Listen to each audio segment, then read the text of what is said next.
Hello everybody, John here, and today onto the garage we're trying out the Go Live broadcast feature. It's as much my benefit as is yours, so just seeing how the system works and how I might use it in the future. As always, I'm away from home and away from my garage and everything else in a week, so thought I'd take the opportunity to A, try this out, and B, give you a little bit of update on what's going on.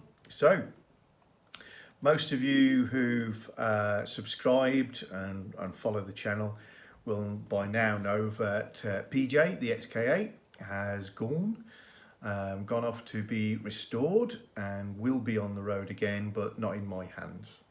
So sad news, but had to happen. I didn't have the time to sort it out to that standard myself.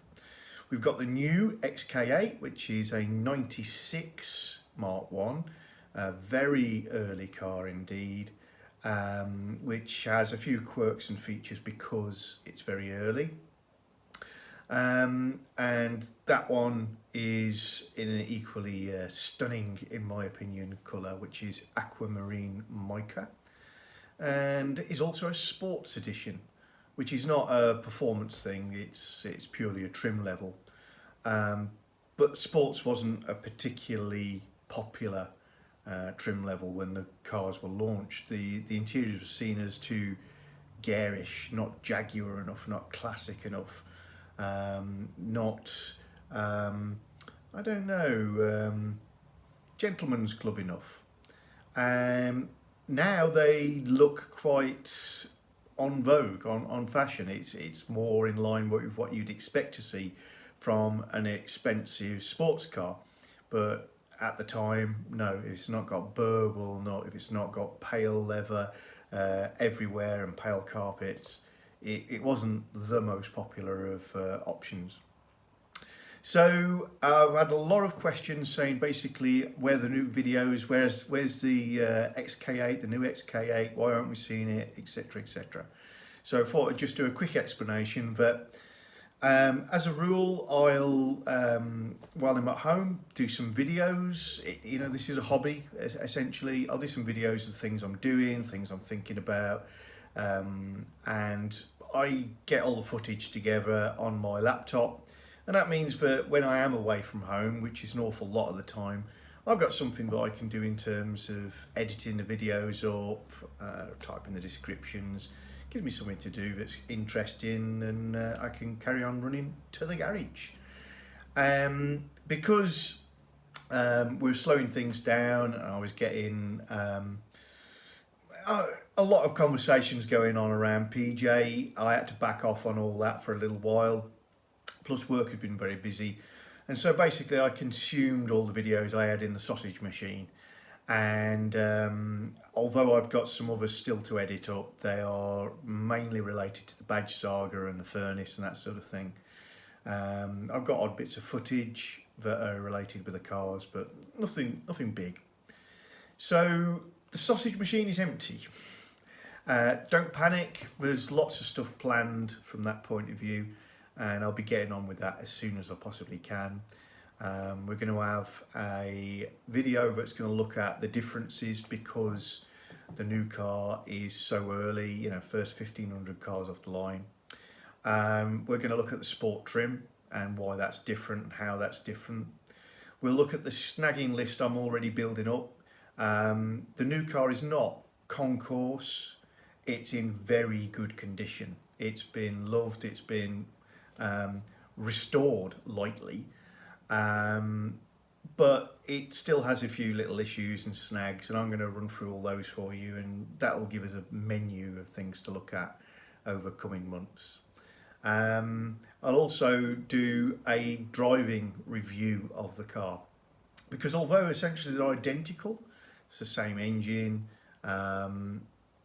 it does drive differently, and I think that's more about revealing the issues with PJ, the previous car, than it is necessarily about the huge differences with this one.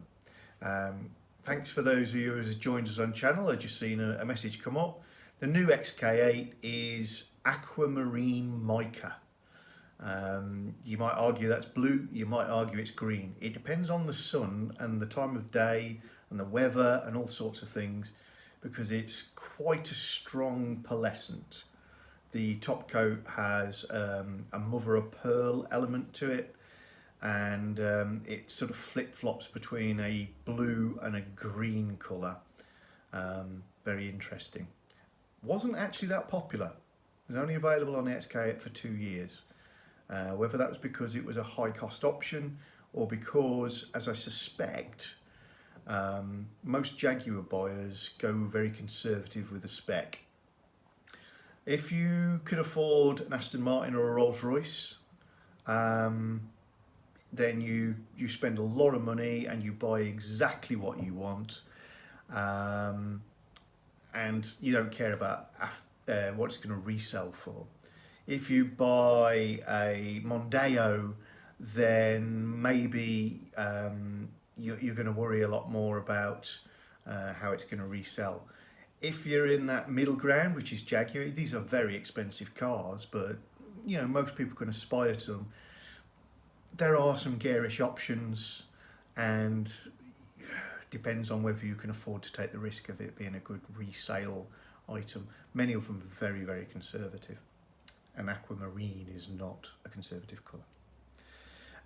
Other fleet news, the T25, the camper van called Campy, has also moved on, but don't panic. I've literally sold that to my father. So he's looking after it. He's always admired the vehicle and is having fun doing his own little mods and tweaks to it as we speak.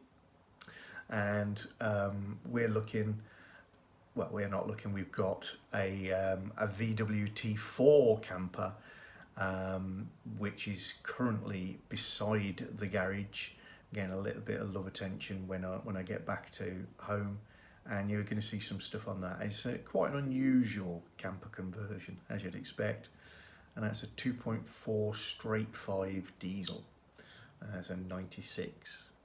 The Navara, the NP 300, coming up to 58,000 miles now. It's just about to reach the point where it needs another service. I have had some issues with it since the last sort of update, and I'm going to be filling you in on what sorts of things are starting to creep in. They're niggles, you know, they're not big game changers, but they're definitely faults this time. It's not just me being pedantic. So we've got some issues there. And then we've got all the other stuff going on with the badge saga, the furnace, all sorts of little projects. A really interesting one coming up is I am getting a ramp, a lift for the garage. It'll be a mid-rise ramp style lift, a scissor lift if you like, which has always been something I've aspired to have. The delay on that is just getting an electrician to come and put in the 16 amp supply where I need to run it, and that will enable us to do some more interesting videos looking underneath, etc. I think that's probably where we're going to leave this one for now. What I'm interested to know is, I wanted to see how this worked. It might be a way that I can do some more stuff while I'm away. I want to know what sorts of things you guys would like to hear about, if there is any sort of news elements, any spoken elements that I can share with you guys that you'd be interested in knowing about. And I want to know what sorts of questions you'd like me to answer. If there is anything that I can answer in this format, then, you know, drop us the comments. I'll make it myself up a little list and maybe run through some of them in future. If this looks like something that works and that you guys might want to listen to occasionally, then maybe I'll schedule a regular 10-minute session like this once a week. We'll see what's appropriate, and obviously I'll let you know when it's coming up so you can get involved in some sort of live chat if appropriate. So that's about it for now. Thank you so much for getting involved. I can see the numbers clicking up, so I know some of you guys are out there, even though this was completely unannounced. I absolutely adore getting all the comments and input from you all. It's been quite moving, genuinely, to see how many of you got really twitchy when I was announcing the fact that PJ was moving on, the XK8.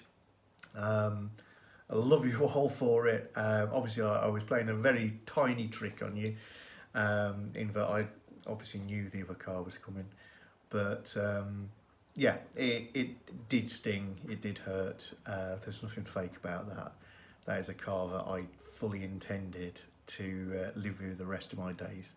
It hasn't worked out that way. I will see it again. You'll see it again. I'll make sure we get some footage of it, and be interested to see just how well its current owner moves it on in terms of condition.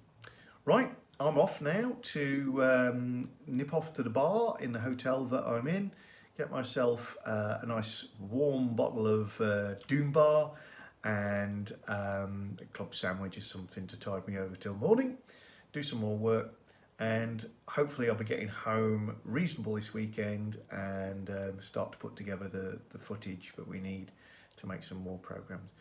Thanks very much, guys. Share if you can, subscribe if you haven't, and keep the comments coming. Love you all. Bye.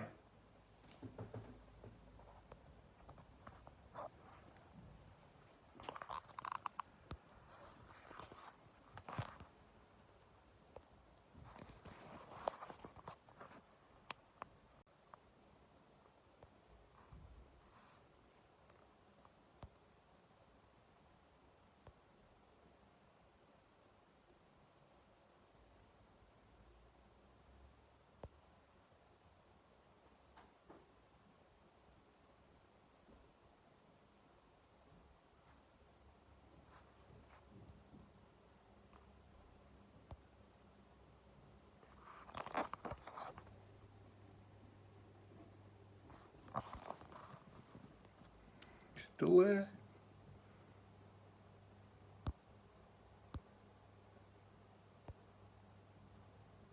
Aha!